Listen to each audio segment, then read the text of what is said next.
선조실록 37권 선조 26년 4월 2일 병술 여섯 번째 기사 1592년 명만력 21년 예조판서 윤근수가 치게 하였다. 송경락이 어제 사용제와 서일관에게 명하면서 그들에게 각각 참장 6역의 관명을 임시로 주어 외노를 따라 바로 일본에 가게 하였고 16역은 부산쯤까지 갔다가 돌아오게 하였습니다. 용제와 일관은 1일에 출발할 것이고 16역은 오늘 출발했습니다. 이에 앞서 덧건데 경락이 제본을 보낸 뒤에 경력, 심사현, 수비, 호측, 지휘, 오 종도와 사용제, 서일관을 불러서 매우 오랫동안 분부하였는데 심사현 등이 영기와 명패를 각각 4개씩 수령하여 가지고 나와서 서로 돌아보며 당황해하였으며 사용제와 서일관 두 사람은 눈물을 흘리고 발을 구르며 이 일은 모두 16역이 한 것인데 송경리학이 우리들에게 이와 같이 분부하니 우리들은 장차 어쩌면 좋단 말인가? 적정의 사실 여부를 우리들이 어떻게 알 수 있겠는가 하고 다시 경리학에게 가서 간절히 고하였으나 모면할 수 없게 되자 돌아와서 다시 한번 죽기는 마찬가지인데 어쩌겠는가 라고까지 하였다 합니다.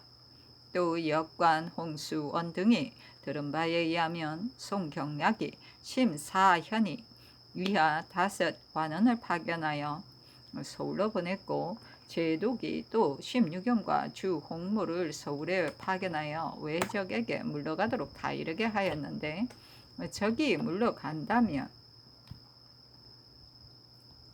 파견한 관원들을 시켜 외적들을 압송하여 관백이 있는 곳으로 데리고 가서 관백의 항서를 받아오되 중국에서 파견한 장수와 같은 수의 외장을 서울에 머무르게 하여 인질로 삼아 송대빈으로 하여금 지키게 하여다가 파견한 관원이 돌아온 다음에 놓아 보낸다 하였는데 이것은 현재 외적과 강화가 이루어진 것이 아니어서 16역도 이 점을 매우 어렵게 여긴다고 합니다.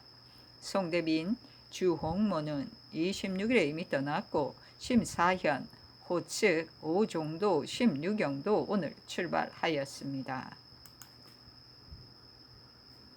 선조실록 37권 선조 26년 4월 2일 병술 7번째 기사 근수가 치게 하였다. 어젯밤에 신이 군사에 대해 기고 장구경에게 물으니 장기고가 노약께서는 필경 당신의 나란 일을 마친 뒤에야 철병할 것이다. 오늘 출발한 심사현 등 5관원은 사간 배패를 가지고 앞서 서울에 가서 소서 행장과 가등 청정에게 호령하여 그들로 하여금 약속한 대로 4월 8일에 왕자 배신을 돌려보내게 할 것이다. 조공을 바치겠다고 한 것도 저들에게서 나온 것이요 물건을 물러갈 것을 요청한 것도 저들에게서 나온 것으로 노이하께서는 단지 저들의 요구를 따랐을 뿐 저들을 타일러 조공을 바치게 하거나 물러가도록 한 것은 아니다. 저들이 만약 약속을 어기고 다시 딴 말을 한다면 모름지기 진병하여 선멸할 것이다 하였습니다. 그리고 유정이 병력이 이미 압록강 서안에 이르러 하영하였는데 내일은 강을 건너 쉬면서 한편으로 동쪽 소식을 듣고 나와서 전진한다고 합니다. 선조실록 37권 선조 26년 4월 2일 병술 8번째 기사 원외랑 유황상의 접반사 김수가 치게 하였다. 찬획 유황상이 압록강을 건너는 날짜를 여러 차례 물어보았으나 중군, 기패관 등은 매번 요정의 병마가 강을 건너 먼저 출발하고 찬획이 그 다음에 출발하며 경리학이 또 그 다음에 출발하는데 하루 걸러 떠났다고 하였습니다. 요정의 병마는 오늘부터 강을 건너기 시작하였는데 그 수는 약 5,500명으로 내일 중에 다 건널 것이라고 하며 요정은 용력이 매우 뛰어났다고 합니다. 요정의 행군은 경락의 지휘를 기다려야 하고 찬획의 행군도 경락이 역시 분부할 것이라고 하는데 아직 정확한 통보가 없습니다.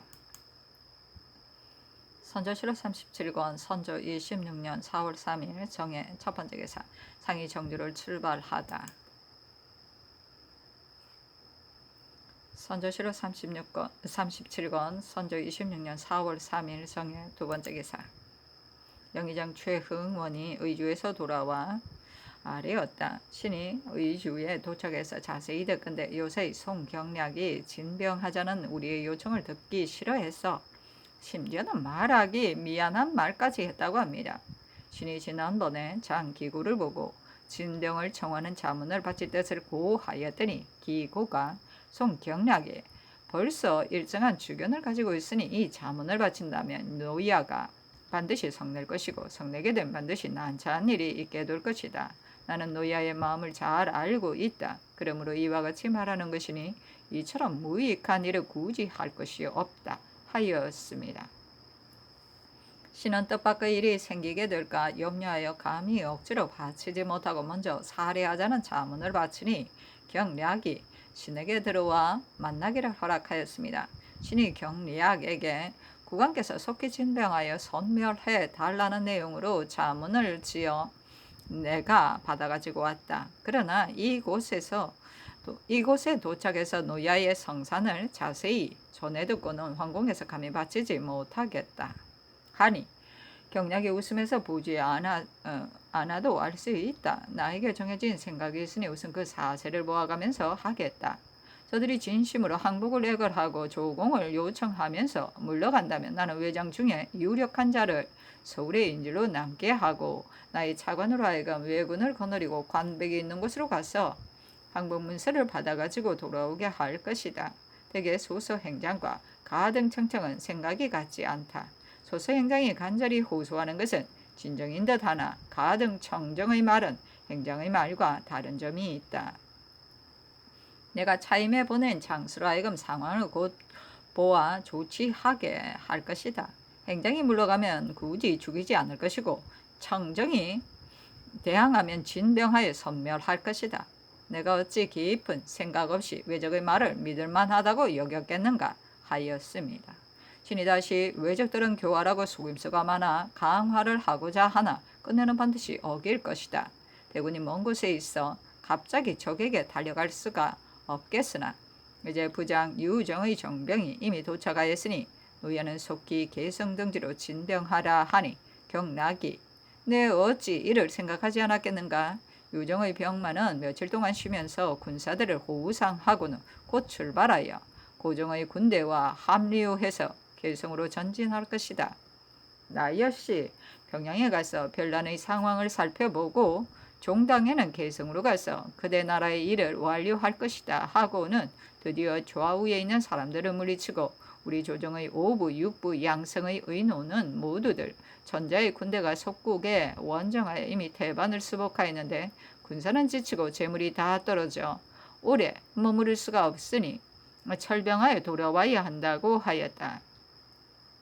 그러나 나는 누차에 이에 수긍하지 아니하고 내가 천자의 명을 받은 것은 조선을 안복시키라는 것이었다. 조선이 믿고 있는 것은 우리 천병뿐인데 지금 내가 이 일을 완수하지 못하고 철병을 하면 전에 이룩한 공로가 모두 허사가 되니 이것이 어찌 조선을 안복시키라는 천자의 뜻이겠는가 라고 하였습니다. 그리하여 제본을 올려 병사와 양식을 요청하여 조선의 회복을 도모하였으니 이 갖가지 계획들이 어찌 그대 나라를 위한 계책이 아니겠는가. 만약 나의 공명만을 위하고 조선의 일은 관계하지 않았다면 군사를 이끌고 나왔겠는가. 즉시 돌아간들 무슨 어려움이 있었겠는가. 외적의 간사함은 그대가 이미 잘 알고 있다. 그러나 10만이나 되는 외적들은 모두 죽일 수가 있겠는가. 저들이 금년에 패주한다 할지라도 다시 오지 않겠는가. 저들이 20만의 병력을 추가해서 다시 조선을 침입한다면 조선에서는 무슨 병마로 저들을 막아내겠는가. 천병이 매번 와서 구원해줄 수 있겠는가. 구원해주고 싶더라도 미칠 수 없을 것이다. 나는 눈앞의 만족을 도모하지 않고 전란이 계속되어 병화가 맺어지는 것을 풀고자 할 뿐이다. 또 나에게 매우 좋은 생각이 있지만 굳이 당신에게 다 말하고 싶지는 않다. 일이 성취된 뒤에야 당신의 나라의 군사들은 나의 계책이 기무임을 알게 될 것이다. 그리고 황상께서 곧 섬나와 유구의 수군 20만으로 하여금 일본의 소굴을 치게 할 것인데 그들은 나의 호령에 따라 행동할 것이다. 저 외적이 이미 이러한 사실을 들었으니 앞으로 나를 매우 두려워해서 더욱 다급히 물러갈 것을 애걸할 것이다. 저들이 물러갈 것을 애걸하고 조공을 요청하는 것이 진심이 아니라면 조치를 할 것이지만 만일 진심이라면 왕으로 봉해주고 조공을 허락해주는 것이 어찌 불가하겠는가? 이 또한 하늘과 땅이 만물을 감싸 양육하는 의인 것이다. 외적이 아직도 중국 국경을 침범하지 않았으니 역적으로 몰아토벌 하기는 곤란하다. 그리고 군사를 일으켜 움직이는 데는 본래 도리가 있는 법이니 우리의 정당함을 보아서 할 뿐이다. 그리고 외적이 부산으로 물러간다 할지라도 서울, 개성, 평양에도 일정 수의 장병들을 적당히 남겨두어 지키게 하다가 당신의 나라가 스스로 진기하기를 기다려 철병할 것이다. 나는 이러한 데에까지 생각이 미쳐 수십 명의 광부를 구해서 그들을 국왕에게 교부하여 금이 나는 곳에 투입하여 널리 금언을 쳤지. 이것으로 군심을 얻을 미천으로 삼게 하려 한다. 그리고 세자가 연소하여 학문을 하기에 알맞으니 모름지기 죽음과 공자의 글을 많이 읽게 하여 후일 나라를 다스릴 계책에 대비해야 할 것이다. 임금은 머리와 같고 공보는 복신과 같으며 서료들은 수족과 같은 것이다. 배신은 신복과 같은 신하가 아닌가? 그러니 부디 힘쓸지어다. 내가 듣건대 조선의 신하들이 대부분 문장을 좋아하여 혹 산에 올라 기생을 끼고 논다고 하는데 매우 취할 것이 못된다 하였습니다. 역관이 근자의 노이아의 자문을 보고 매우 놀랐다. 어찌 이런 일이 있을 수 있겠는가 하니 경략에 웃으면서 내가 자세히 들었으니 나를 속일 필요가 없다 하였습니다. 역관이 머리를 조아리면서 전에 태평했던 때는 그런 일이 간혹 있었지만 전란을 당한 이후로는 부모와 처자도 보존하지 못하여 눈물로 세월을 보는데 어떻게 이러한 일이 있을 수 있겠는가 하니 경락이 그만두라고 하였습니다. 그리고 전일 배신이 왔을 때 이미 두세 명의 세자 시강관을 이곳에 오게 하여 경전의 중요한 뜻을 강론해 주어 그들을 통해 세자를 가르치게 하라고 하였었는데 이것은 모두 내가 당신의 나라가 장구히 다스려져 만세토록 태평하게 하려는 의도이다 하였습니다.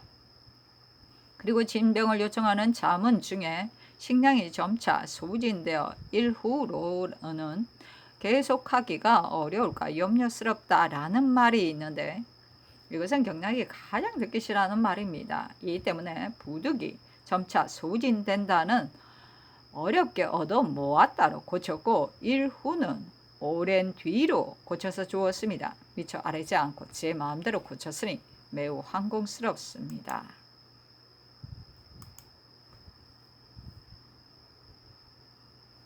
선조실록 37권 선조 26년 4월 3일 정의 세 번째 기사 사용제 서일관 심유경이 진안관에 이르렀는데 상이 우부승지 이 호민을 보내어 무난하게 하였다.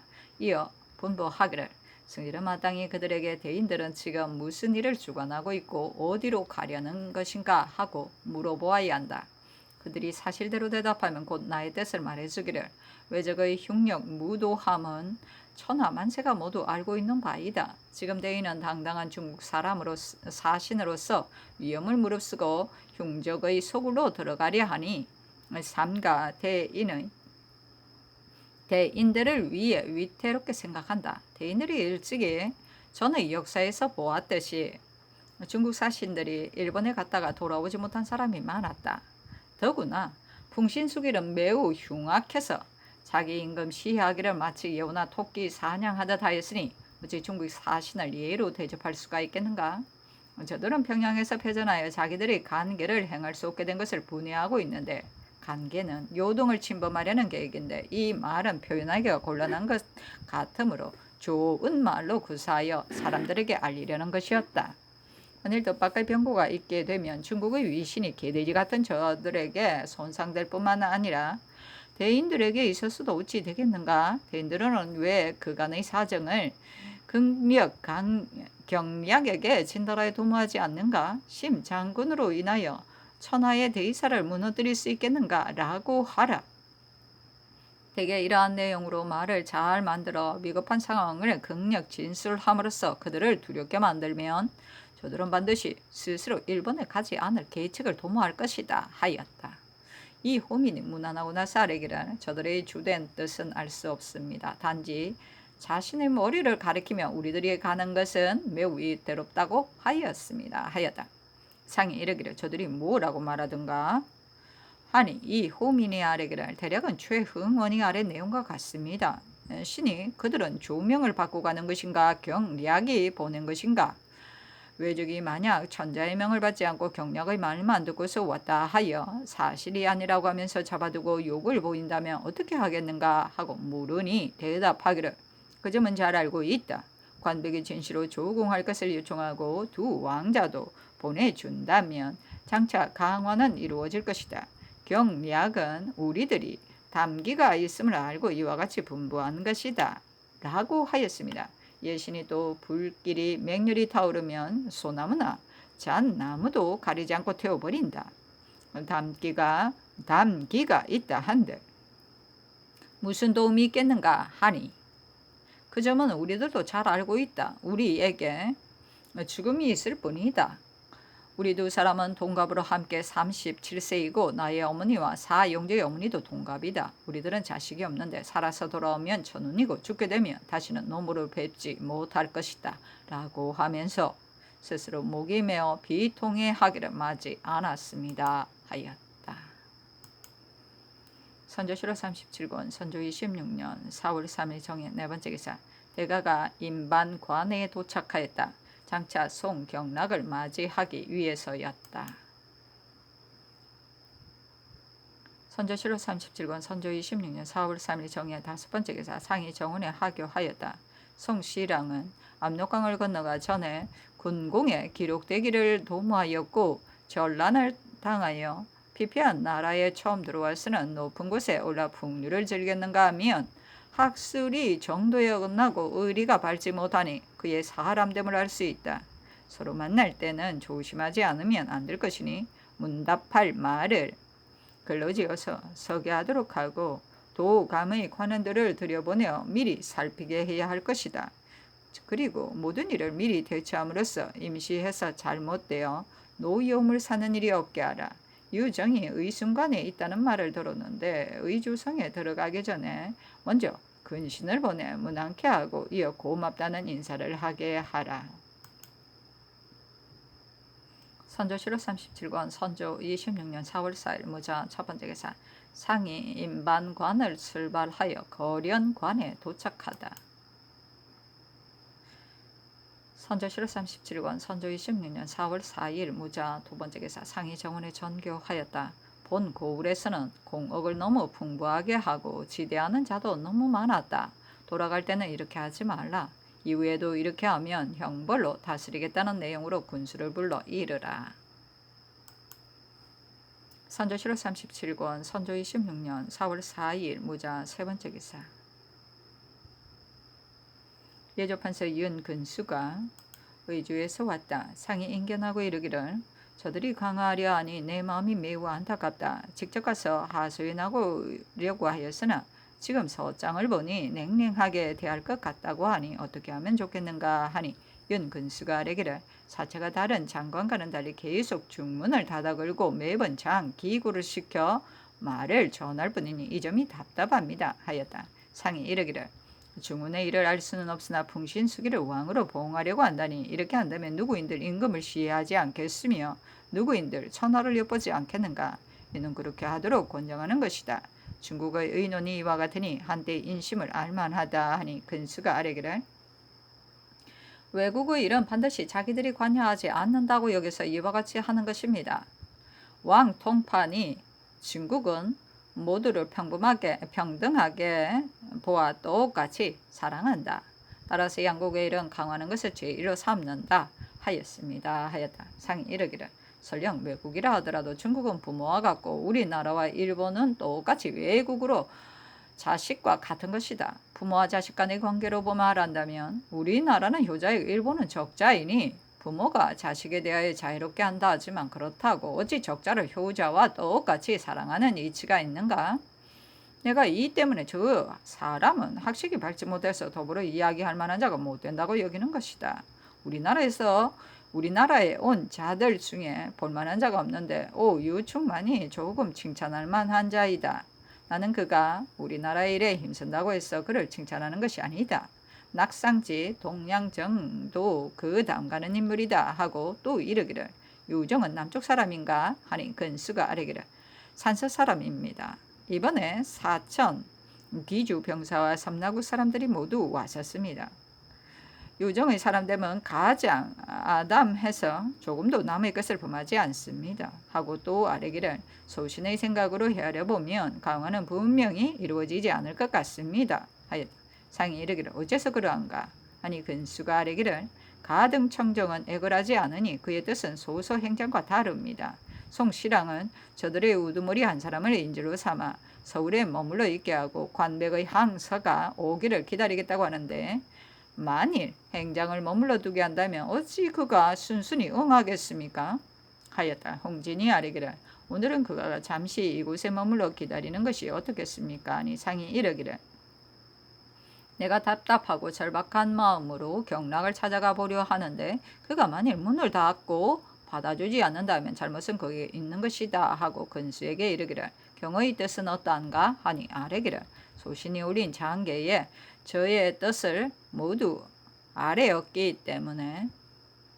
못하였기 때문에 지금 온 것입니다. 대개 경략은 조금이라도 자기의 뜻을 거스르기만 하면 성을 냅니다. 전하께서 지금 마누라 가신다면 그가 어떻게 할지를 모르겠습니다. 하였다. 홍진이 아뢰기를 소신의 생각으로는 가령 나아가서 머무신다 하더라도 곧바로 가서는 안 될 것이요. 먼저 사람을 보내어 우리나라에 왔으니 곧바로 가서 인사해야 마땅하나 대인의 몸 편치 않다는 말을 듣고 관원을 보내어 문안 드리는 것이다 라고 한 뒤에 가서 만나는 것이 좋을 듯 합니다. 하니 상이 이르기를 이미 승리를 보내 문안하게 하였으니 우선 기다리라 하고 또 이르기를 그가 굳이 나를 만나지 않으려고 하는 것은 무슨 이유인가? 우리나라가 불행하게도 이와 같은 사람을 만났으니 이것은 인력으로 어떻게 할 도리가 없구나. 내가 돌아가는 것은 어렵지 않으나 여기까지 왔다가 곧바로 돌아가면 성의가 없는 것 같으니 의주로 가서 형세를 보아가며 하는 것이 어떻겠는가? 하니 근수가 아뢰기를 의주로 가시는 것은 옳지 않을 듯 합니다. 만약 양책관으로 진주하신다면 먼저 관원을 보내어 안부를 묻고 행차 여부를 결정하시는 것이 어떻겠습니까? 하였다. 상이 이르기를 경락의 동쪽으로 향하여 가지 않겠는가? 하니 근수가 아뢰기를 알 수 없습니다. 제 생각으로는 약속한 날짜를 기다린 것 같습니다. 하였다. 상이 이르기를 날짜란 강화하는 날을 뜻하는가? 8일에는 적들이 과연 철병하고 돌아가겠는가? 하니 근수가 아뢰기를 적이 물러가면 중국군으로 하여금 서울을 지키게 하고 부산포도 지키게 하겠다고 합니다. 하였다. 상이 이르기를 그렇다면 우리나라의 피폐가 더욱 극심해질 것이다. 하고 또 이르기를 강화의 일에 대해 중국 조정에 보고하였는가? 하니 홍진이 아뢰기를 자세히 알 수는 없으나 이미 조정에 통보했다고 합니다. 하였는데 상이 이르기를 그렇다면 어렵다. 우리나라는 중국에 있어서 울타리이고 우리나라 백성들은 중문의 백성과 같은데 어찌 자기의 울타리를 제거하고 자기의 백성을 죽이는데도 구원하지 않을 사람이 있겠는가 하였다. 근수가 아뢰기를 중국군의 남군과 북군은 서로 사이가 좋지 않습니다. 평양 전투에서 남군들이 먼저 성에 올라가 힘껏 싸웠는데 수급을 얻은 자는 모두 북군이었습니다. 그래서 남군이 분하고 억울해서 이와 같이 하는 것입니다. 하니 상이 이르기를 제독이 권율의 공을 빼앗고자 하여 내가 화약 등의 물품을 보냈으므로 승리한 것이라고 한다니 그의 사람됨을 알 수 있다. 하고 또 이르기를 의주의 백성들이 모두 도망하여 흩어졌다고 하는데 과연 그러한가?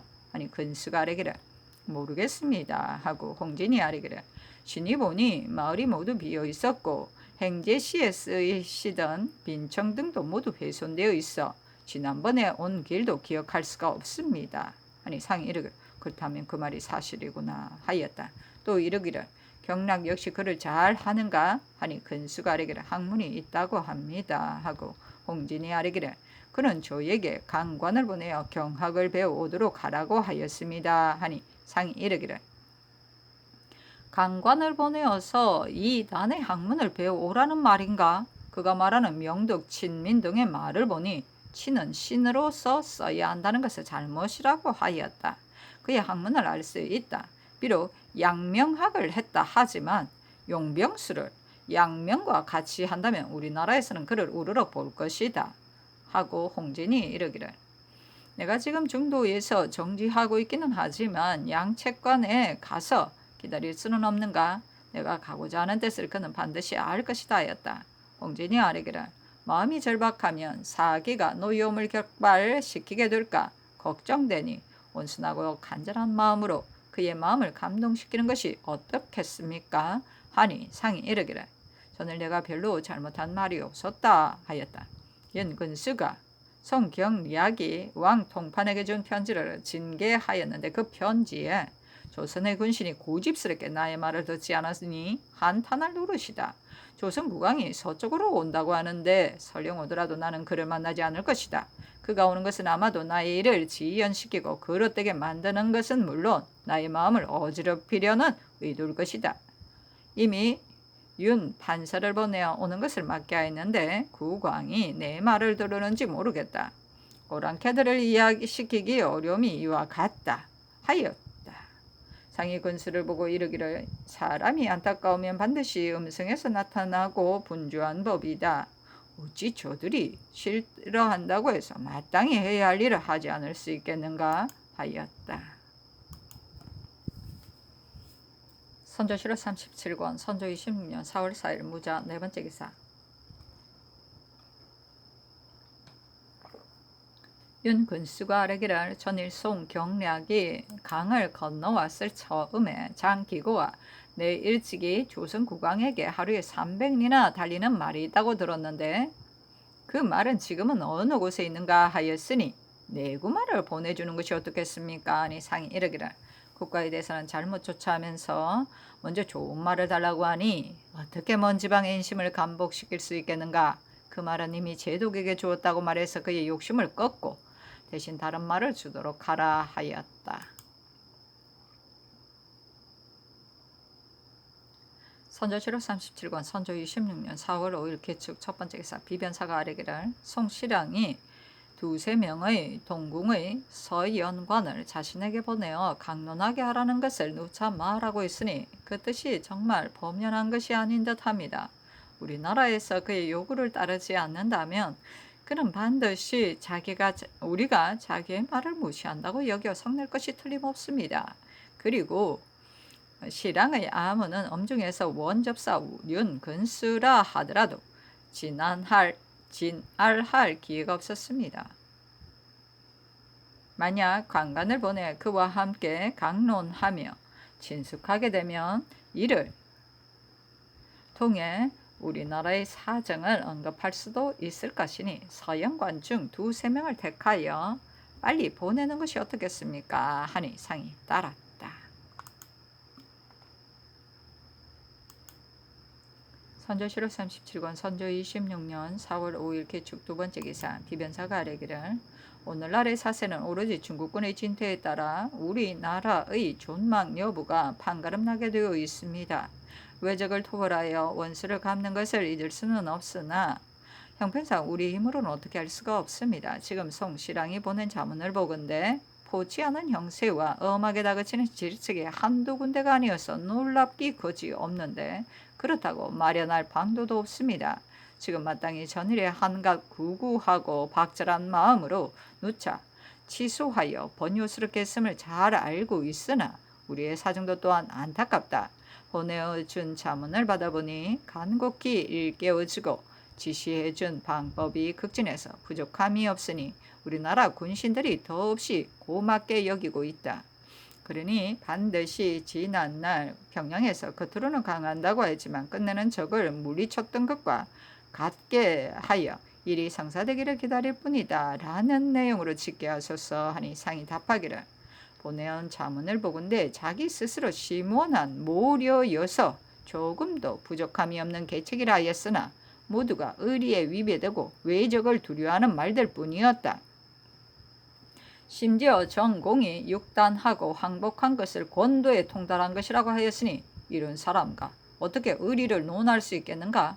이 여성과 양원 두 장수는 무인이지만 적을 토벌하는 우리의 간절한 정성을 아름답게 여기는 것은 물론 너그러이 용납하여 가긍하게 여기지 않은 적이 없었다. 그런데 송시랑의 행동은 도리어 무인만도 못하니 중국 조정이 이 사람을 원수로 임명한 것이 애석하다. 몇 마디 말로 사례만 할 것이요 그와 더불어 변론하지 말라 하였다.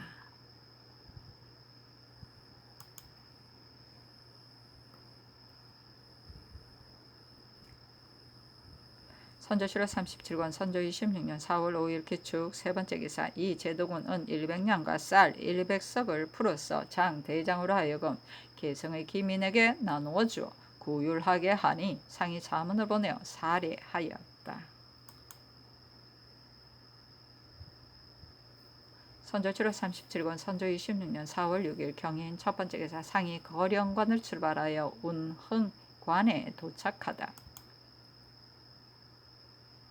선조실록 37권 선조 26년 4월 6일 경인 두 번째 기사 동구승지 구승이 의주에서 돌아와 아뢰기를 신이 의주에 도착하니 장기고가 역관 홍수원 등을 시켜 송시량의 말을 전하기를 국왕은 돌아가도록 하십시오 하고 또 당신의 나라의 자문 중에 장수가 밖에 있으면 국왕의 명령도 받지 않은 경우가 있다 하였는데 당신의 나라가 어찌하여 나를 번거롭히는가?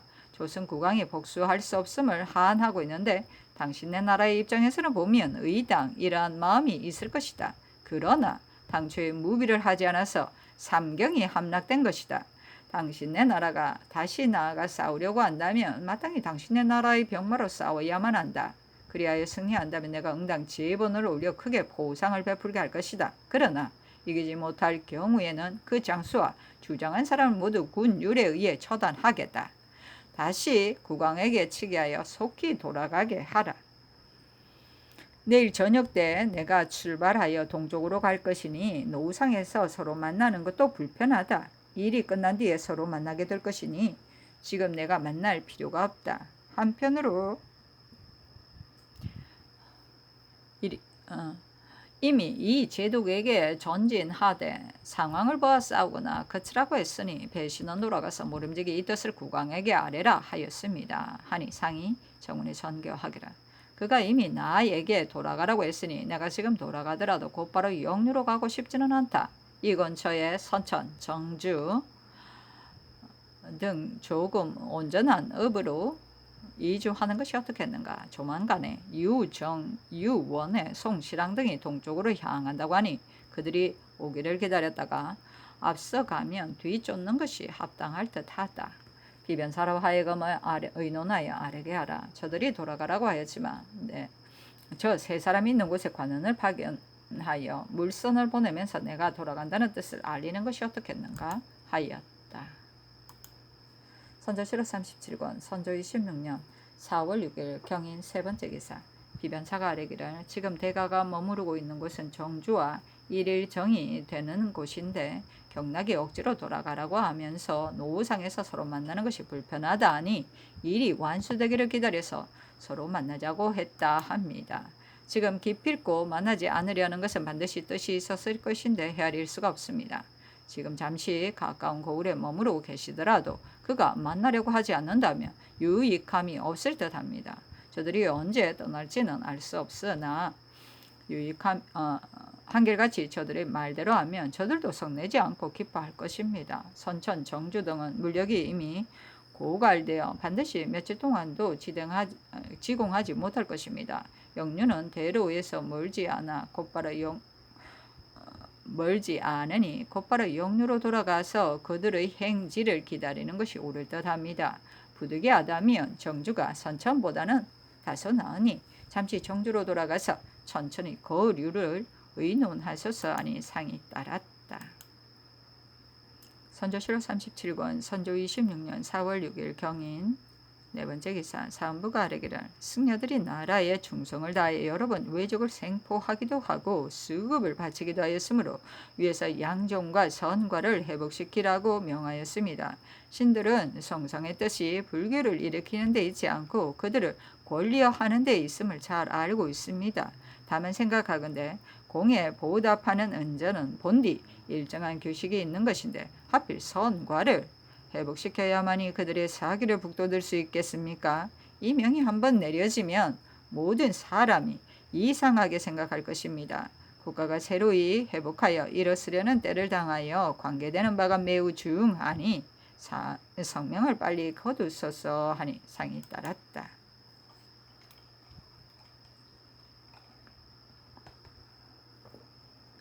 선조실록 37권 선조 26년 4월 6일 경인 다섯 번째 기사 찰산의 백성들이 길가에서 호소하기를 말과 서를 모두 중국군에게 빼앗겨서 저희 고을은 쇠마의 역이 매우 어렵습니다.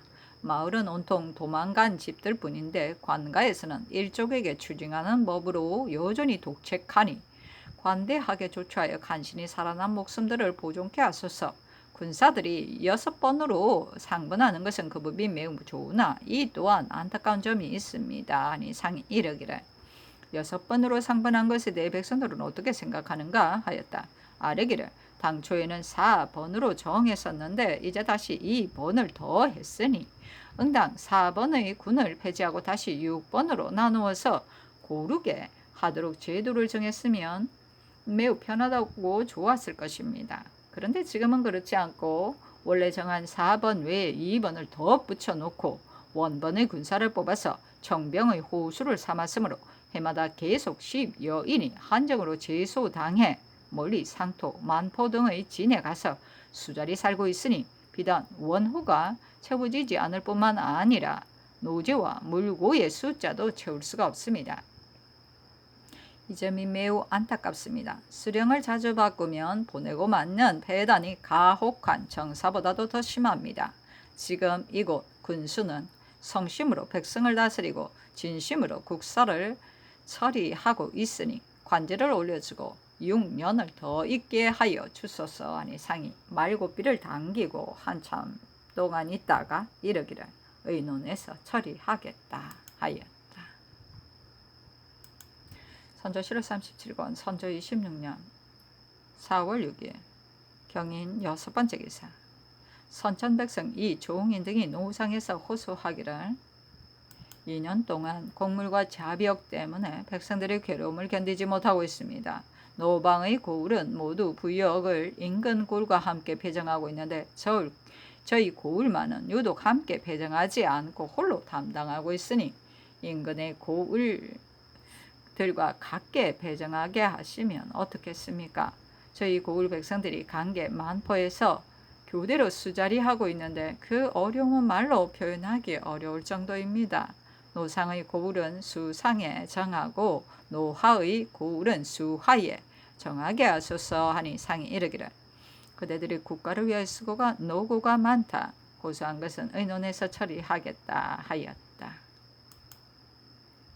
선조실록 37권 선조 26년 4월 6일 경인 7번째 기사 요동도사 장삼외가 동쪽에서 온다는 말을 듣고 주서 유대경을 보내어 문안하고 맞이할 것을 청하자 도사가 말하였다. 나는 마침 술에 취했고 노독이 들어 편리한 대로 유숙하려고 총가에서 먹는 것이다. 이후에 어찌 서로 만날 기회가 없겠는가. 선조실록 37권 선조 26년 4월 6일 경인 8번째 기사 비변사가 아뢰기를 삼가 영돈영부사 정철과 우이정 류홍이 올린 장계에서 진주한 내용을 보이니 이가 매우 적절하고 이해를 잘 분석하였다. 지금 진주하려 해도 그 조어에는 이에서 벗어나지 않을 것이다. 다만 홍인상이 가지고 간 주문은 그리 직절하지 않은데도 경락의 노여움을 사서 극력 사행을 막는가 하면 자문을 보내어 질책하고 있는데 매우 무리한 처사이다. 우리들이 하는 것은 형세가 경락에게 제지당하여도 어떻게 손을 쓸 수가 없게 되었습니다. 그러므로 진주사를 이미 뽑아놓고서도 벼랑간 이러한 변구를 만나 놀라고 당황해서 중지한 것입니다. 정철 등은 멀리 있어서 반드시 요사이 형편을 알지 못하고 있기 때문에 이렇게 말했을 것입니다. 지금 보내더라도 경략의 소행을 보건대 성내는 것이 이 때문에 더욱 심해질 뿐만 아니라 반드시 사신을 강제로 억류하고 강을 건너는 허락하지 않을 것입니다. 사세가 매우 걱정스럽고 답답한데 어떻게 해야 하겠습니까? 하니 상이 이르기를 천천히 형편을 보아가면서 하도록 하라 하였다.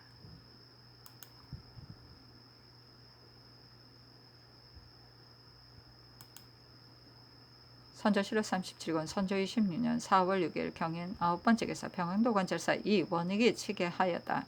16역이 강화 문제를 가지고 송시랑에게 아뢰니 적시 준어하고 7간 기호를 보내되 절반은 외인들에게 주고 절반은 중국 장수에게 주어서 중국군에게는 외적을 죽이지 말 것을 명하고 우리 군에게도 교전하지 말 것을 명하였습니다.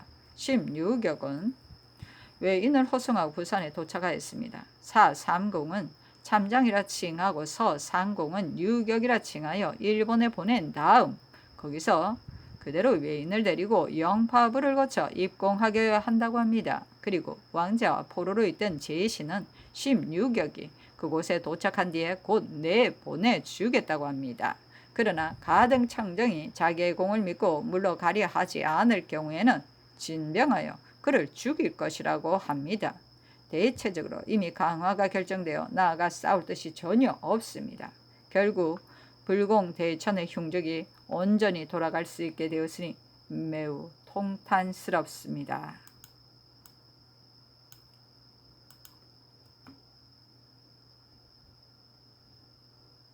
선조 7월 37권 선조 26년 4월 7일 신묘 첫 번째 기사 상이 운흥관을 출발하여 가상군에 도착하였다. 장도사가 3회다. 동으로부터 온 이후 운흥관에서 처음 만났다.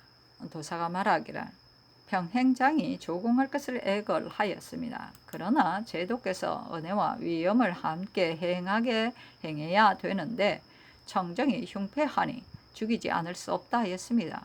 개성의 대군이 1개월 먹을 양곡이 있고 평양에도 양선 110여 척이 있으니 걱정할 것이 없습니다. 아니 상이 이르기를 군량을 조달하는 등의 일은 오로지 대인을 믿고 있소이다.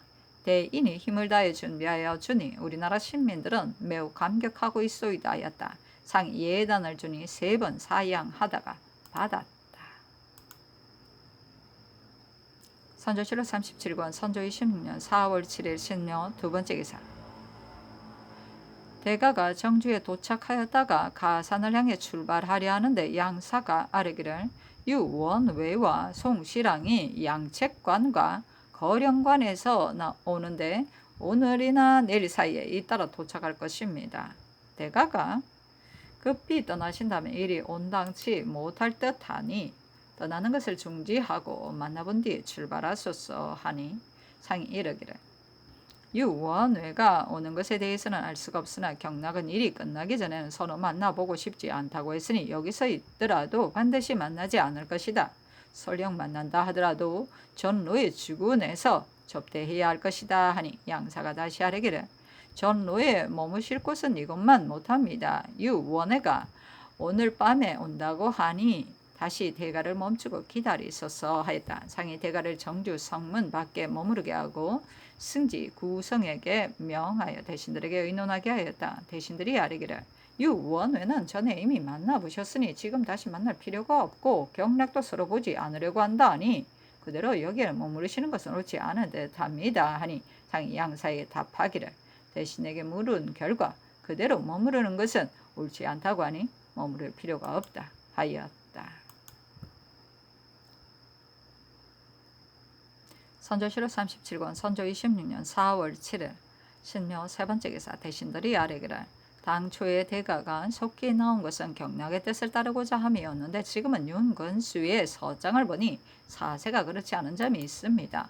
바라건대 내일 박천에 가서 머무르셨다가 경락에 만나기를 허락하면 박천에서 안주로 가서 만나는 것이 옳을 듯합니다. 아니 상이 이르기를 애뜻도 그러하다 하고 이어 분부하기를 경락이 이미 만나지 않으려 했으니 만나지 않아도 무방하다.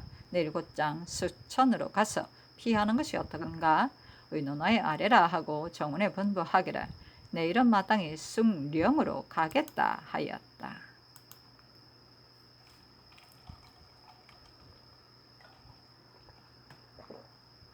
선조 실록 37권 선조 26년 4월 7일 신묘 네 번째 기사 홍인상을 대사관에 박응복을 공조 찬판에 제수하다.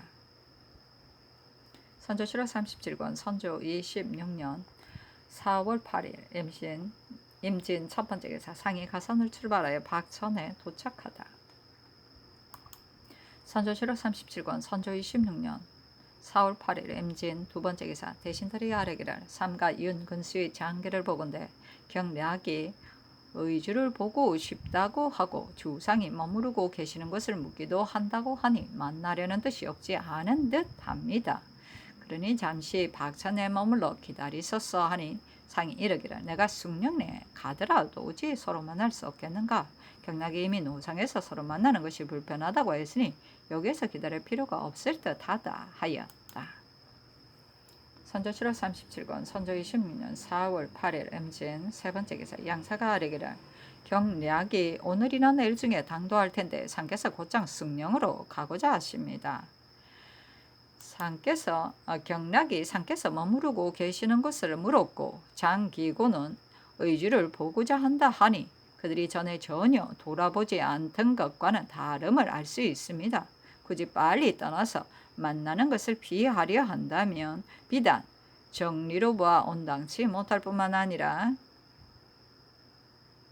지난날 먼 곳에서 오셔서 만나려 하던 정성이 수포로 돌아가게 됩니다. 거둥은 임금의 대절인데 처음에 정주에 머무르려 하였고 중간에는 박천에 머무르려 하였고 끝내는 곧장 영유로 향하려 하시니 이것이 무슨 거주이십니까? 오늘 이곳을 떠나느냐에 관계되는 바가 적지 않으니 어제 계하신 공사대로 박천에서 머물러 기다리소서 하니 상이 따랐다.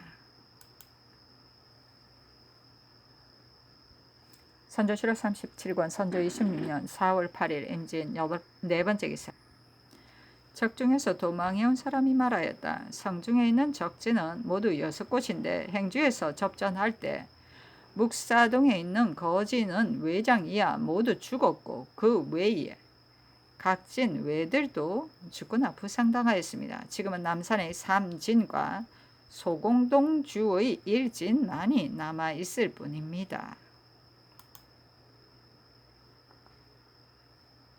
선조 실록 37권 선조 26년 4월 9일 개사 첫 번째 개사 상이 박천에 머물다. 선조 실록 37권 선조 26년 4월 9일 개사 두 번째 기사 이 제독의 차비 통사 김길손이 서게 하였다. 석상서가 제독에게 보낸 글에서 조선국왕은 어찌하여 지금까지 사언하지 않은가? 태만 안제를 면치 못할 것이다 하였습니다. 제독이 신을 보내면서 사은사를 2차례나 보냈다는데 가인이 북경에서 오다가 노상에서 만나지 못했으니 이것은 무슨 연고인가? 전후 사은사는 누구누구이고 몇 월 며칠에 출발했는가? 다시 자세하게 써서 회부하도록 하라.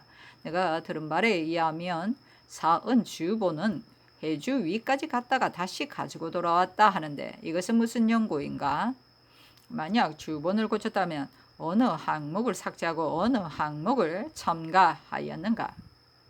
고친 주본을 빠짐없이 등사하고 고친 곳에는 부표하여 보내라 하므로 답하기를 평양을 수복한 뒤에 사은 주문을 이조판서 한준이 가지고 2월 10일에 출발하였는데 요동에 도착했을 때 경락이 사은사가 북경에 간다고 하는데 어찌하여 나에게 말하지 않는가? 속히 들어와서 문서를 나에게 보이라 하고 요동 진루 계연방은 잡아 가두기까지 하였다.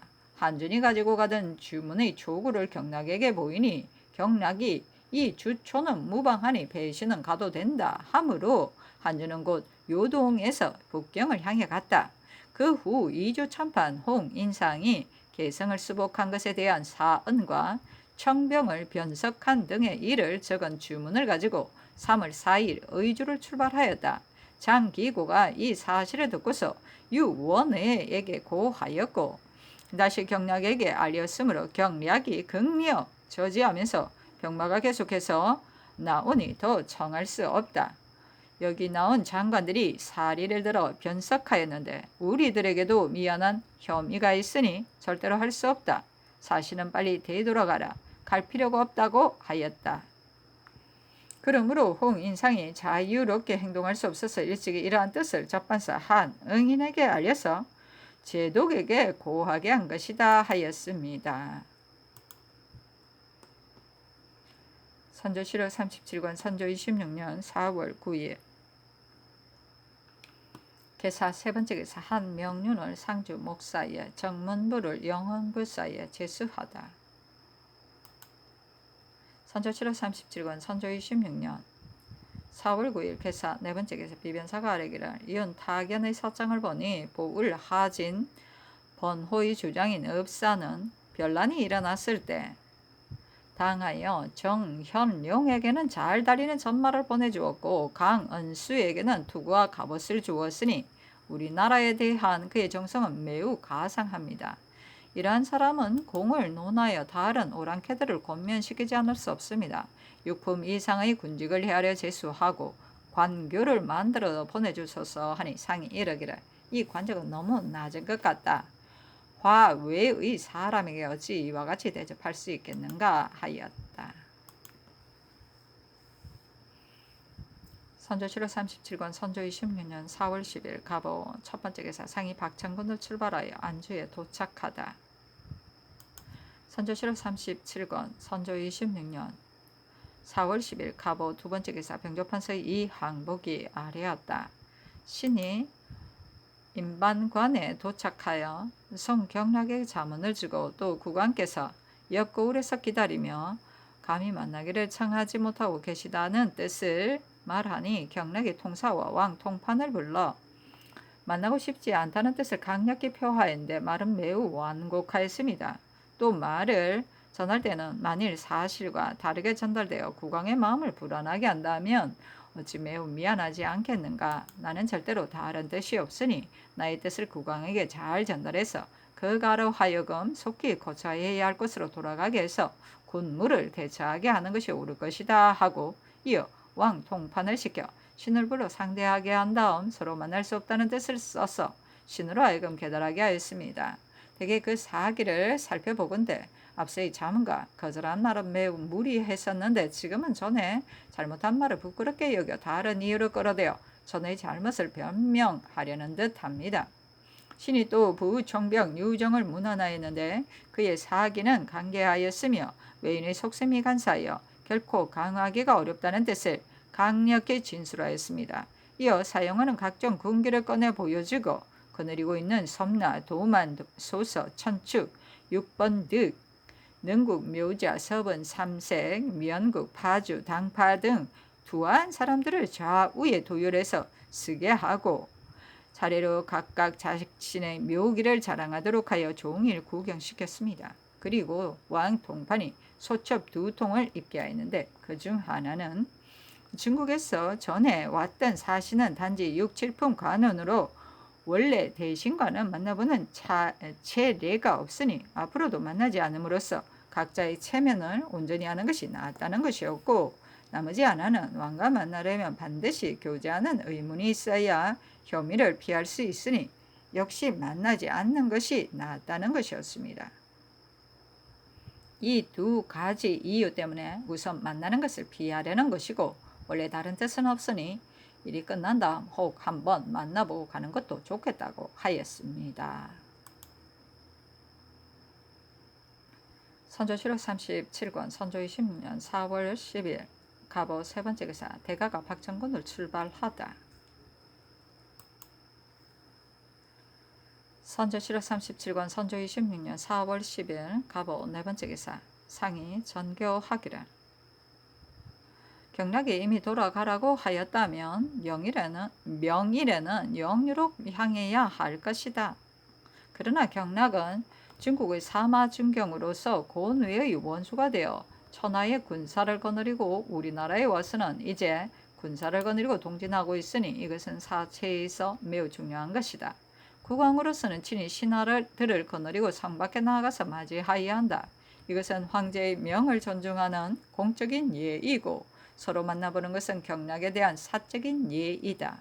지금 사적인 예의를 물리치려 쳤다고 해서 공적인 예도 함께 그만두고 편안히 물러가 있는 것은 옳지 않다고 생각한다. 나는 경락이 지나갈 때 신하들을 거느리고 성 밖에 나아가서 지영한 뒤에 돌아가는 것이 온당하다고 여긴다. 굳이 경락을 만나볼 필요 없다. 지금 글을 지어 장 기고에게 은밀히 분달하기를 대인의 명이 있었으니 국왕이 감히 만나기를 청하는 것이 아니다. 다만 대인이 오는 데에 국왕이 예의상 신하들을 거느리고 성 밖에 나아가서 맞이하지 않을 수 없으니 성 밖에서 맞이한 뒤에는 물러가려 한다 라고 하라. 그러한데도 송신랑이 안 된다고 하면 곧 돌아가도록 무방할 것이다. 그리고 유현자는 성질이 험악한 사람이다. 지금 그가 안주나 평양에서 국왕을 만나고 싶다 하였는데 지금 안주에 와 있으면서 그와 만나지 않는다면 그의 노여움을 사게 될까 염려되니 이 두 가지 문제를 비변사로 하여금 속히 의논하여 아뢰게 하라 하였다. 회개하기를 경략이 오는 것은 애당초 날짜를 계산하고 노정을 나누어 오는 것이 아니어서 그가 정주에서 오랫동안 머무를 것이라고는 합니다. 설령 성 밖에서 맞이한다 하더라도 사실상 대가가 여기에 있으면서 기다리고 있기는 곤란하니 우선 영유로 돌아가서 천천히 의논하여 조처하소서. 유원 외에 대해서는 그가 만나려고 하니 가서 만나는 것이 옳을 듯합니다. 그러나 그가 빨리 오는지 늦게 오는지를 또한 미리 헤아리기 어려우니 그가 오는 것을 미리 탐문하였다가 숙천에서 만나도 괜찮을 것입니다. 해안의 가급이 너무 심하게 탕폐되어 하루를 지공하기도 매우 어렵습니다. 그래서 감에 아울러 아뢰는 것입니다. 이상이 따랐다. 선조실록 37권 선조 26년 4월 10일 갑오 5번째 기사. 경상도 병마 절도사 박진이 입조하였다. 박진은 변란이 일어나던 초기에 밀양부사로 있으면서 여러 번 전공을 세워 본도의 병사로 뛰어올랐다. 그는 오래 당한 전진에 있었는데 탄원을 맞아 병이 나서 활을 잡을 수가 없다 하여 고향에 돌아가 조리할 것을 요청하자 상이 허락하였는데 이때 이르러 입조한 것이었다. 선조실록 37권 선조 26년 4월 11일 얼미 첫 번째 기사. 상이 안주를 출발하여 영유현에 돌아와 머물렀다. 선조실록 37권 선조 26년 4월 12일 병신 첫 번째 기사. 상이 영유에 머물다. 선조실록 37권 선조 26년 4월 12일 병신 두 번째 기사. 상이 대신들에게 분부하기를 밀양에 사는 백성이 마을 앞에서 호소하면서 박진을 다시 본도의 장수로 자임할 것을 원하였다. 민정이 이와 같으니 마땅히 그의 청을 따라야 할 것이다. 그러나 지금의 형세는 서울이 가장 중하고 영남이 그 다음이다. 현재 장수들이 한창 적과 대치하고 있는 상황이니 한 장수라도 형세를 돕는 것이 가볍지 않다. 내 생각으로는 박진을 별장으로 삼아 군사를 거느리고 서울에 나아가 주둔하게 해서 스스로 절제하여 임기응변하도록 하는 것이 좋을 듯하다. 다만 그늘일 군사와 군량 문제가 쉽지 않으니 행제소에서 곧 별시 무과를 시행하여 강변의 토비영과 황해도 병사를 더 뽑는다면 정병 수천 명은 얻을 수 있을 것이다. 군량에 대해서는 내가 어떻게 조치해야 할지를 모르겠으니 살펴서 의논하여 아뢰라 하였다. 대신들이 회개하기를 박진은 오랫동안 습정을 알아 활을 당길 수가 없습니다. 그러나 전처럼 칼날을 무릅쓰고 힘껏 싸우지는 못한다 할지라도 위엄과 명성이 이미 드러나 있어 아군들도 그를 믿어 중하게 여길 것이니 유익한 바가 없지 않습니다. 정교하신 대로 경성에 나아가 주둔하게 하는 것도 무방합니다. 그리고 지금 특별히 별시 무과를 시행한다 하더라도 강변의 토병과 황해도의 정병은 왕래하는 데에 이미 12여일이 지날 것이고 출병을 기다렸다가 장비를 꾸려 싸움대에 나아가려면 앞으로 한 달이 걸릴 것이니 일이 점점 지연되게 됩니다. 그리고 앞서 이미 대가를 시행하였기 때문에 본도에 조금이라도 활을 잡을 줄 아는 자들은 모두 출신하였으니 지금 남아있는 자들은 잔약한 병사들일 뿐입니다. 만일 부득이한다면 행제소에 형제 머무르고 있는 무사 중에 20 내지 30명을 시험하여 뽑아서 본도로 도망해온 출신 및 시비 장사들과 합친다면 200명은 얻을 수 있을 것입니다. 군량은 도 채찰사 유성룡과 호조판사 이성중으로 하여금 중국군에게 지급할 양식을 제외한 나머지로 공급하게 하소서. 혹자는 갑작스럽게 흩어진 군사를 모아봤자 수백 명도 채 되지 않을 것인데 이들을 거느리고 한 지역을 맡는다 해도 반드시 성공하지 못할 것이다. 차라리 영남으로 돌아가게 하는 것이 옳을 듯하다 하므로 함께 아뢰입니다 하니 상이 이르기를 박진은 서울로 보내는 것이 옳다. 그 외에 나머지 일들은 아랜대로 하라. 행제소에서 시험하여 뽑는 일도 속히 거행하도록 하라. 그리고 전에 용사를 모집할 때는 행제소나 근처에서 좋으신 사족이나 천인을 막론하고 스스로 응모하도록 허락했었다. 그러니 박진으로 하여금 직접 뽑아 데리고 가게 하고 모비영 사목은 본사에서 짐작하여 마련해서 사람들로 하여금 기꺼이 응모하도록 하라. 그리고 도 채찰사 유성룡과 도 원수 김명원에게 명하여 도와줄 군사가 있거든 박진에게 분속시키게 한다면 병사가 부족한 것은 걱정할 것이 없다. 다만 염려되는 것은 군량일 뿐이다 하였다. 강적이 저돌적으로 쳐들어오자 여러 골은 달아나기에 바빴다. 바람에 쏠리듯 성을 비우고 진지를 벌였다. 그런데 박진은 외롭고 약한 군조를 데리고 강적 사이에 홀로 서서 죽기를 작정하고 한가하여 여러 번 참액하는 성과를 올렸다. 비록 남로를 차단하여 적을 기세를 저지하지는 못했으나 그의 담력과 지략은 훌륭한 점이 있었다.